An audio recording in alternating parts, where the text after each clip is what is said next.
Morning students. Now we start the new lesson kinematics.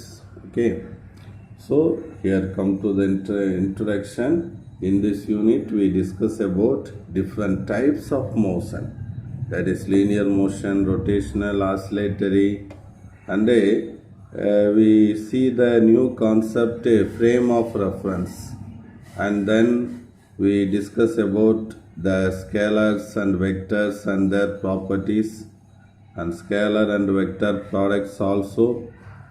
This one is we also discussed the differentiation and the integration, and then the displacement, distance, and how it vary with time, and the speed, velocity, acceleration, and their graphs, and the new concept relative velocity, and a kinematic equation of motion for constant acceleration, and various types of motions of object under gravitational force அங்கிறத படிக்க போகிறோம். அப்புறம் radians, டிகிரிஸோட relations, லாஸ்டில் uniform circular motion, centripetal acceleration, centripetal force அப்படிங்கிறத பற்றியெல்லாம் ஒரு 50 பக்கம் உள்ள ஒரு யூனிட்டை நம்ம இன்னைக்கு ஸ்டார்ட் பண்ணுறோம். Let come to the introduction students. Physics is basically and experimental science. ஃபிசிக்ஸுங்கிறது ஒரு experimental orient topic. It rest on 2 pillars. அந்த 2 பில்லர் என்னன்னா, ஒன்று எக்ஸ்பெரிமெண்ட், இன்னொன்று மேத்தமெட்டிக்ஸ். ஏன்னா எக்ஸ்பெரிமெண்ட் பண்ணிவிட்டு அப்புறம் மேத்தமெட்டிக்கல் கால்குலேஷனும் நம்மளுக்கு வேணும். அதனால தான் ஃபிசிக்ஸுங்கிறது பேசிக்கலி எக்ஸ்பெரிமெண்டல் சயின்ஸ் அப்படின்னு சொல்கிறோம். இப்போ 2300 years ago, Greek librarian Eratosthenes measured the radius of the earth. So 2300 வருஷத்துக்கு முன்னாடியே எராஸ்தனஸ் ரேடியஸ் ஆஃப் எர்த்தை மெஷர் பண்ணிட்டார். The size of the atom, which was very smaller and discovered very very later. அவர் கண்டுபிடிச்சதுக்கு அப்புறம் தான் நம்ம இதை கண்டுபிடிச்சோம். இது ஒன்லி இப்போ தான் நடந்தது. That is beginning of the 20th centuryல தான் நடந்தது. Right. The central aspect in physics is motion. ஃபிசிக்ஸில் நம்ம பார்க்க வேண்டியது எது அப்படின்னா மோஷனை. Motion is found in all levels அப்படிங்கிறான். ஃப்ரம் மைக்ரோஸ்கோபிக் லெவல்ஸ் டு மைக்ரோஸ்கோபிக்னா என்னது, வித்தின் ஆட்டம். ஆட்டம்குள்ளே எலக்ட்ரான் மோஷன் ஆகுது, ரிவால்வ் ஆகுது.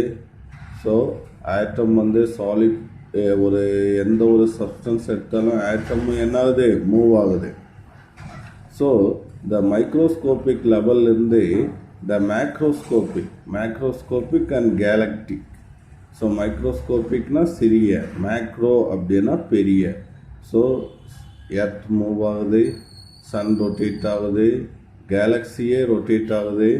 ஸோ இந்த மாதிரி motion is happen in all levels from microscopic object to galactic level வரைக்கும் இருக்குது அப்படின்னு சொல்லலாம்.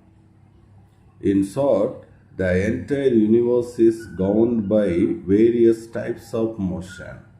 அப்போ இந்த யூனிவர்ஸில் நிறைய வகையான மோஷன்ஸ்லாம் இருக்குது. அப்போ the study of various types of motion is expressing using the language of mathematics. அப்போ வெவ்வேறு அந்த மோஷனுடைய டைப்ஸை மேத்தமெட்டிக்ஸோட உதவியால் நம்ம எக்ஸ்பிரஸ் பண்ண போகிறோம். இப்போ சில கேள்விகள் நம்மளுக்கு வரும். How to object move, how fast or slow do they move. ஒரு பொருள் இயங்குது அப்படின்னா அது எப்படி போகுது, வேகமாக போகுதா, மெதுவாக போகுதா. ஃபார் எக்ஸாம்பிள், ஒரு 10 அத்லெட்ஸ் ரன் இன் எ ரேஸில் ஓடுறாங்க. All of them do not run in the same manner. எல்லாருமே ஒரே மாதிரி ஓடுறதில்லை. அவங்களோட பர்ஃபார்மன்ஸை நம்ம எப்படி கிளாஸிஃபை பண்ணுறோம், faster, average, slower or slowest அப்படின்ட்டு. அப்போ குவாலிஃபையிங் அப்படின்னா என்னன்னா, ஒவ்வொரு அத்லெட்ஸ்க்கும் நம்ம நம்பர்ஸ் அசைன் பண்ணிடுவோம். அப்போ கம்பேரிங் திஸ் நம்பர், யார் வேகமாக ஓடுறா, யார் ஸ்லோவாக வர்றாங்க அப்படிங்கிறத நம்ம டிசைட் பண்ணிடுவோம். அப்போ in this unit இதில் the basic mathematics needed for analyzing motion. அப்போ 10 அத்லட்ஸோட மோஷனை அனலைஸ் பண்ணுறதுக்கு இங்கே நம்ம யூஸ் பண்ணக்கூடிய மேக்ஸ் என்னது? Direction and magnitude of speed. அவங்க எவ்வளோ வேகம், அதே மாதிரி எந்த டைரக்ஷனில் நோக்கி வர்றாங்க அப்படிங்கிறது தான் இங்கே கவர் பண்ணுறோம் அப்படின்னு சொல்கிறாங்க. Let's see, our unit name is kinematics. So kinematics அப்படின்னா என்னது அப்படின்னா it is the branch of mechanics. மெக்கானிக்ஸோடைய ஒரு பிரான்ச். அதில் என்ன டீல் பண்ணுறோம் அப்படின்னா மோஷன் ஆஃப் த ஆப்ஜெக்ட். இப்போ ஒரு ஆப்ஜெக்ட் எப்படி மூவ் ஆகும்? இப்போ ஒரு ஃபுட்பால் இருக்குது. அப்போ when you kick it fly off. ஓகேவா? அப்போ அந்த ஆப்ஜெக்ட் வந்து அப்படியே மூவ் ஆகும். ஓகே, அப்போ when you kick you give a force. ஒரு ஃபோர்ஸ் அப்ளை பண்ணுறீங்க. Here we study only the motion of the object without considering the force which acting on the object. So அந்த object மேலே act ஆன ஃபோர்ஸை நம்ம consider பண்ண மாட்டோம். Only அதனுடைய மோஷனை மட்டும் டிஸ்கஸ் பண்ணுறதுக்கு பேர் தான் kinematics. So note here, this is one of the 2 mark question. Kinematics is the branch of mechanics which deals with the motion of objects without taking into account, okay, without taking force into account. ஃபோர்ஸை நம்ம கணக்கில் எடுக்கக்கூடாது. அப்போ த Greek word கைனிமா. கைனிமா அப்படின்னா என்னது அப்படின்னா motion அப்படின்னு அர்த்தம். இந்த வேர்டையும் நோட் பண்ணிக்கணும் for 1 mark purpose. So next heading is concept of rest and motion. இப்போ ஒரு ஆப்ஜெக்ட் ரெஸ்ட்டில் இருக்குது, ஒரு ஆப்ஜெக்ட் மோஷனில் இருக்குது அப்படிங்கிறத நம்ம எப்படி சொல்லுவோம்? ஃபார் எக்ஸாம்பிள் இந்த படத்தில் பாருங்கள். ஸோ ஒரு பர்சன் வந்து பஸ்ஸில் போயிட்டுருக்காரு. A person is standing outside. இப்போ இவருக்கு பக்கத்தில் இன்னொரு பர்சனை இங்கே உட்கார வச்சிடும். ஓகேவா? அப்போ உள்ளே இருக்கிறவங்களுக்கு என்ன தெரியும்? இவரை பார்த்து என்ன சொல்கிறாரு? The person is at rest. ஏன்னா அவருக்கு பக்கத்தில் உட்கார்ந்துருக்காரு. அப்போ என்ன சொல்கிறான் அப்படின்னு கேட்டோன்னா, a person sitting inside a bus is rest with the fellow passenger. ஓகேவா? அதே இது பர்சன் ஸ்டாண்டிங் அவுட் சைடு என்ன சொல்கிறாரு? த பர்சன்ஸ் ஆர் இன் மோஷன். அவங்க மூவிங்கில் இருக்காங்க. இப்போ நம்மளை எடுத்துக்கிடுவோம். இப்போ நீங்கள் 2 பேரும் ஃப்ரெண்ட்ஸ் எடுத்துக்கோங்க. 2 பேரும் பஸ்ஸில் ஒரே ஷீட்டில் உட்காந்துருக்கீங்க. அப்போ உங்கள் ஃப்ரெண்டு உங்களை பார்த்து என்ன சொல்கிறாரு? ஸோ நம்ம ரெஸ்ட்டில் இருக்கோம் அப்படின்னு சொல்கிறார். இப்போ பஸ்ஸுக்கு வெளியே இருக்கிறவர் உங்களை பார்க்குறாரு. பஸ்ஸில் நீங்கள் 2 பேர் போயிட்டுருக்கீங்க. அப்போ தே ஆர் இன் மோஷன். அவங்க இங்கே மோஷனில் இருக்காங்க அப்படின்னு சொல்லுவோம். அப்போ ஒரு object they are at rest or motion அப்படிங்கிறத எக்ஸ்பிளைன் பண்ணுறதுக்கு we need a reference. ஒரு ரெஃபரன்ஸ் ஃப்ரேம் நம்மளுக்கு வேணும். ஸோ அந்த இதை தான் நம்ம என்னன்னு சொல்லுவோம் அப்படின்னா frame of reference. To understand rest or motion we need a convenient fixed reference frame அப்படிங்கிறான். இப்போ ஈஸியாக உங்களுக்கு புரிய வைக்கிறேன்.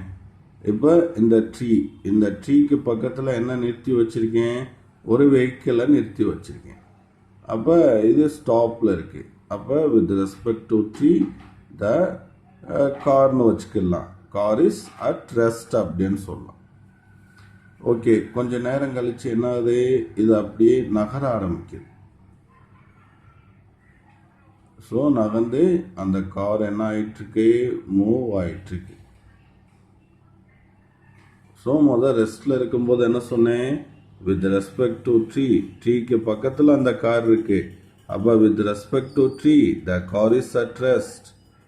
Now with respect to tree the car is in motion.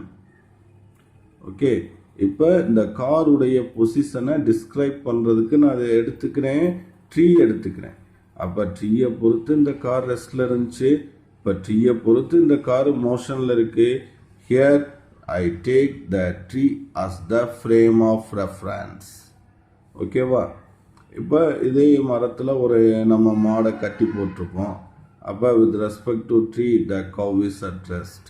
அது கயிறாத்துட்டு ஓடிக்கிட்டே இருக்கு அப்படின்னா with respect to tree the cow is in motion அப்படின்னு சொல்லுவோம்.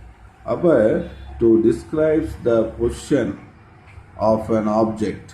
அப்போ ஒரு ஆப்ஜெக்டுடைய பொசிஷனை டிஸ்கிரைப் பண்ணுறதுக்கு the number of coordinate system we imagine. நம்மளுக்கு தேவைப்படுகின்ற அந்த கோஆர்டினேட் சிஸ்டமை தான் நம்ம என்னன்னு சொல்லுவோம் அப்படின்னா ஃப்ரேம் ஆஃப் ரெஃபரன்ஸ். அப்போ if imagine a coordinate system and the position of the object is described relative to it, then such a coordinate system is called a frame of reference. எதை வேணும்னாலும் நீ ஃப்ரேம் ஆஃப் ரெஃபரன்ஸாக எடுத்துக்கலாம். உன்னோட வீடு எடுத்துக்கலாம், அல்லது உன்னோட ஸ்கூல் எடுத்துக்கலாம், சரியா? பஸ் ஸ்டாப் எடுத்துக்கலாம். ஒரு ஆப்ஜெக்டுடைய பொசிஷன் ரெஸ்டா மோஷனா அப்படிங்கிறத டிஸ்கிரைப் பண்ணுறதுக்கு நம்ம எடுத்துக்கக்கூடிய அந்த கோஆர்டினேட் சிஸ்டம், அதை தான் நம்ம என்னன்னு சொல்லுவோம் அப்படின்னா ஃப்ரேம் ஆஃப் ரெஃபரன்ஸ் அப்படின்னு சொல்லுவோம். இப்போ example, at a given instant of time, ஒரு குறிப்பிட்ட நேரத்தில் the frame of reference with respect to the position of the object is described. நம்ம யூஸ்ஃபுல்லாக ஒரு ஆப்ஜெக்டுடைய பொசிஷனை டிஸ்கிரைப் பண்ணுறதுக்கு we use the coordinate x, y, z அப்படின்னு சொல்லுவோம். x, y, z அப்படிங்கிறது distance in x direction, distance in y direction and distance in z direction. Our position of the object is represented using these x, y, z coordinates. It is called a Cartesian coordinate system அப்படிங்கிறத இங்கே சொல்கிறோம். இப்போ இதுதான் x, இது y, இப்போ z. இப்போ ஸ்பேஸில் வந்து ஒரு பாயிண்ட் இருக்குன்னா எக்ஸ்லேருந்து எவ்வளோ டிஸ்டன்ஸ், ஒய்லேருந்து எவ்வளோ டிஸ்டன்ஸ் அண்டு ஜெட்லேருந்து எவ்வளோ டிஸ்டன்ஸ் அப்படிங்கிறது இந்த ஆரிஜின்லேருந்து நம்ம என்ன பண்ணுவோம் அப்படின்னா மெஷர் பண்ணுவோம். These three axis are mutually perpendicular axis. எப்பயுமே இதை ரைட் பண்ணும்போதே we write x, y, z in anti-clockwise direction.